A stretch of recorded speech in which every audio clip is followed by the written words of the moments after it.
এ বিয়েতে আমার মত নেই।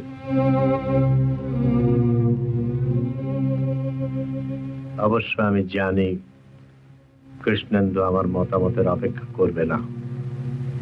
তার চরিত্রে একটা অদ্ভুত দৃঢ়তা আছে, যেটা সময় সময় তার ভালো মন্দ বুঝবার ক্ষমতাকে নষ্ট করে দেয়। আপনি কি মনে করেন আমার সঙ্গে যদি তার বিয়ে না হয় তাহলে কিসে তার ভালো হবে, কিসে তার মন্দ হবে, তা বুঝবার ক্ষমতা তার ঠিক থাকবে? কৃষ্ণেন্দুর ভালো মন্দ তার সমস্ত পরিবারের ভালো মন্দের সঙ্গে জড়িয়ে আছে। সেটা নিশ্চয়ই তুমি উপেক্ষা করতে পারো না। তার স্ত্রী হয়ে আমার পরিবারে কোনো স্থান তোমার থাকবে না। আর কৃষ্ণেন্দু